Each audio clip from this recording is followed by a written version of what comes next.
నమస్తే, welcome to #you. నేను మీ Rajesh. So ఇప్పుడు స్థానిక సంస్థలకు సంబంధించినటువంటి ఎన్నికల షెడ్యూల్ వచ్చేసింది. సో ఇప్పుడు నోటిఫికేషన్ కూడా తారీఖులో వస్తుంది అని స్పష్టమైనటువంటి ఆదేశాలు ఉన్నటువంటి నేపథ్యంలో రాష్ట్ర ఎన్నికల సంఘం ఆ దిశగా పెద్ద ఎత్తున ఇప్పటికే ఎన్నికలకు సంబంధించినటువంటి కసరత్తు, రిజర్వేషన్లు ఇవంతా కూడా ఒక క్లారిటీకి వచ్చేసింది. సో ఇప్పుడు ప్రధానంగా అన్ని రాజకీయ పార్టీలు కూడా చాలా ఈగర్గా వెయిట్ చేస్తున్నటువంటి అంశం స్థానిక సంస్థల ఎన్నికల్లో మెజార్టీ స్థానాలు ఎట్లా సాధించాలి. ఇది అందరి ముందున్నటువంటి ఒక సవాల్. ఎందుకంటే ఒకవైపు కాంగ్రెస్ పార్టీ అధికార పార్టీగా వాళ్ళు ఖచ్చితంగా వాళ్ళ యొక్క సత్తా చాటాల్సినటువంటి అవసరం ఉంది. బీజేపీ పార్టీ కేంద్రంలో అధికారం ఉంది, వాళ్ళు కూడా రాష్ట్రంలో ప్రత్యామ్నాయంగా ఎదగాలని బీజేపీ భావిస్తోంది.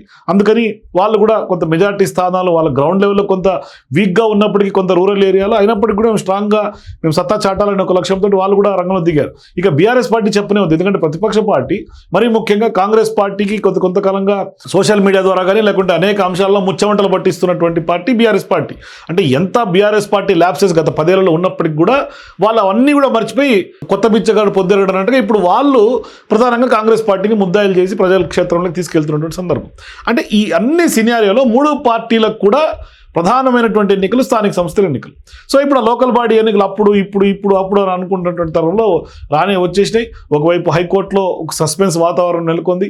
42% రిజర్వేషన్లకు సంబంధించి కూడా సీఎం రేవంత్ రెడ్డి ఒక అడుగు ముందుకేసి జీవో 9 తీసుకొచ్చాడు. ఇట్లా బీసీలను కూడా కాంగ్రెస్ పార్టీతో ర్యాలీ చేసే ప్రయత్నం సీఎం రేవంత్ రెడ్డి చేస్తున్నారు. ఇక ఆ అంశం పక్కన పెడితే ఇక తర్వాత ప్రభుత్వం నుంచి చేసినటువంటి సంక్షేమాలు కానీ, ప్రభుత్వం నుంచి ఇస్తున్నటువంటి పథకాలు కానీ వీటిని ప్రజల్లోకి ఏ విధంగా బలంగా తీసుకెళ్లాలి అనేది పెద్ద ఎత్తున కాంగ్రెస్ పార్టీ ముందున్నటువంటి మరో సవాల్. ఎందుకంటే కాంగ్రెస్ పార్టీ ఒక పక్కా ప్రణాళికాబద్ధంగా సీఎం రేవంత్ రెడ్డి వ్యూహాత్మకంగా అడుగులు వేస్తున్నట్టు కనిపిస్తుంది. అందుకని ఇప్పుడు కాంగ్రెస్ పార్టీ కూడా పక్కా ప్రణాళికలు రచిస్తోంది స్థానిక సంస్థల ఎన్నికల్లో ఎట్లా మెజార్టీ స్థానాలు దక్కించుకోవాలని. ముఖ్యంగా అధికారంలోకి వచ్చిన తర్వాత అమలు చేసినటువంటి అభివృద్ధి సంక్షేమ కార్యక్రమాలని ప్రధానంగా ప్రజల్లోకి బలంగా తీసుకెళ్లాలని, వాటినే ప్రచారాస్త్రాలుగా చేసుకోవాలనేది కాంగ్రెస్ పార్టీ యొక్క భావన. మరి ఇప్పుడు వాళ్ళ పొలిటికల్ ఎజెండా కూడా అదే. అంటే ఇప్పుడు మరి రైతు రుణమాఫీ కానీ, రైతు భరోసా కానీ, వరికి ఇచ్చినటువంటి 500 రూపాయల బోనస్ కానీ, ధరణి స్థానంలో వచ్చినటువంటి భూమాత పోర్టల్ కానీ, ఇటువంటి గ్రామీణ ప్రాంతాల్లో ఖచ్చితంగా ప్రభావం చూపుతాయని అనుకున్నటువంటి అంశాలని వాళ్ళని కొంత ప్రజల్లోకి బలంగా, రైతులకి కొంత టచ్ చేసే ప్రయత్నం చేస్తున్నారు. అంటే వీటిని ప్రజల్లోకి విస్తృతంగా తీసుకెళ్లాలని కాంగ్రెస్ పార్టీ డిసైడ్ అయింది.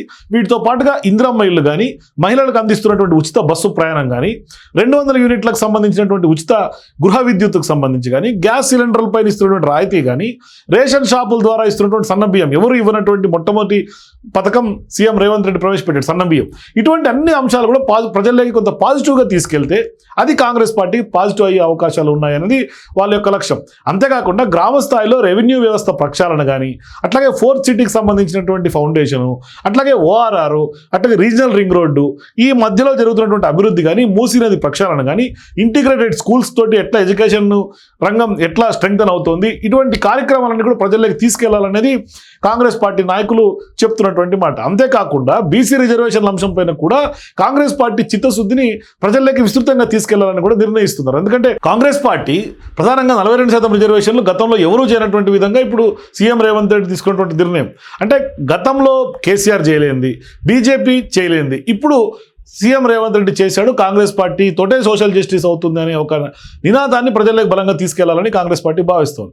అందుకనే ఇటీవల పార్టీకి ఇబ్బంది పెట్టినటువంటి యూరియా సమస్య కూడా చాలా వరకు తీరింది అని కూడా కాంగ్రెస్ పార్టీ నమ్ముతోంది. కాబట్టి వాటి వల్ల పెద్దగా ఇంపాక్ట్ ఈ స్థానిక సంస్థల ఎన్నికల్లో పడే అవకాశం లేదు. ఎందుకంటే ఇన్ని పాజిటివ్స్ మీద ఒక్కటి చాలామంది ఇప్పటికే మర్చిపోయినటువంటి వారు ఆ కొరత కూడా తీరిపోయింది. కాబట్టి మరి ఇప్పుడు స్థానిక సంస్థల ఎన్నికల్లో పార్టీని ట్రాక్ పై తీసుకొచ్చేందుకు పెద్ద ఎత్తున పొలిటికల్ అఫైర్స్ కమిటీ కానీ, విస్తృత స్థాయి సమావేశాలు కానీ నిర్వహించి పార్టీ ముఖ్య నాయకులు ఆ శ్రేణులకు ఇప్పటికే దిశానిర్దేశం కూడా కాంగ్రెస్ పార్టీ హైకమాండ్ చేసింది.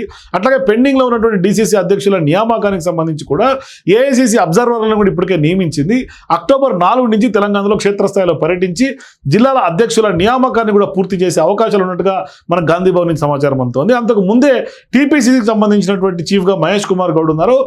ఆయన జిల్లాల కార్యక్రమాలు, ఆ కార్యవర్గాల యొక్క కూర్పు పైన కూడా కసరత్తులు పూర్తి చేసి ఆ ప్రక్రియను కూడా కొలిక్కి తీసుకొచ్చే దిశగా అడుగులు పడుతూ ఉన్నాయి. ఇక స్థానిక సంస్థల ఎన్నికల్లో సంస్థాగతంగా ఖచ్చితంగా బలోపేతం పైన ఇప్పుడు హస్తం పార్టీ నాయకులు దృష్టి పెట్టినట్టుగా కూడా తెలుస్తోంది. ఇతర పార్టీ నుంచి చేరికలు కానీ, పార్టీకి దూరంగా ఉన్నటువంటి పాత నేతలను తిరిగి చేర్చుకునే అంశం పైన కూడా కొంత ఫోకస్ చేస్తున్నట్టు కనిపిస్తుంది. అంటే గర్వాపసిని కొంత స్పీడప్ చేసే యోచనలోనే కాంగ్రెస్ పార్టీ ఉన్నట్టుగా కనిపిస్తోంది. స్థానిక సంస్థల ఎన్నికల్లో టికెట్ సాధించు తప్పించుకునేందుకు కాంగ్రెస్ పార్టీ నాయకులు కూడా ఎవరి ప్రయత్నాలు వాళ్ళు ఇప్పుడు వాళ్ళు చేస్తున్నారు. ఒకవైపు వాళ్ళు కూడా ఆ ప్రక్రియను స్పీడప్ చేశారు. ఇటువంటి క్రమంలో ప్రభుత్వం చేస్తున్నటువంటి మంచి పనులను, అట్లాగే రాష్ట్ర పార్టీ ముఖ్య నాయకుల దగ్గర లాబింగ్ కొంత టికెట్ల కోసం ఇప్పటికే పెరిగినట్లు కూడా కనిపిస్తుంది. సో ఇటువంటి సందర్భాల్లో రిజర్వేషన్ ప్రకారం తమకు కలిసి వచ్చే ఆయా సామాజిక వర్గాల నేతలు టికెట్లపై తమ వాదనలు పార్టీ ముఖ్య నాయకులకు వినిపిస్తూ టికెట్లు తమకే ఇవ్వాలని పట్టుబడుతున్నటువంటి సందర్భాలు కూడా ఉన్నాయి. అంటే వాళ్ళ దిశగా విజ్ఞప్తులు చేస్తూ ముందుకెళ్తూ ఉన్నారు. మరి ఇప్పుడు రిజర్వేషన్ల ధర ఈసారి ఖచ్చితంగా జనరల్ స్థానాలు తగ్గినటువంటి నేపథ్యంలో ఆ సీట్లు భారీ ఎత్తున కొంత మాకే ఇవ్వాలన్న ప్రయత్నాలు కూడా జరుగుతున్నట్టు కనిపిస్తుంది కాంగ్రెస్ పార్టీలో. మరి మంత్రులు కానీ, ఎంపీలు కానీ, ఎమ్మెల్యేలు కానీ, ఎమ్మెల్సీలు కానీ తమ బంధువులు, తమ వారసుల్ని రాజకీయ అరంగేట్రంకి రంగంలో దింపేందుకు ప్రణాళికలు రచిస్తున్నటువంటి వ్యవహారం కూడా మనం కాంగ్రెస్ పార్టీలో చూస్తూ ఉన్నాం. అయితే ఇప్పుడు కోర్టు తీర్పును బట్టి తమ నేతలు ప్రయత్నాలు కొంత చేసే అవకాశాలు ఉన్నట్టుగా, వాళ్ళు మరింత పెంచే అవకాశాలు ఉన్నట్టు కూడా కనిపిస్తోంది.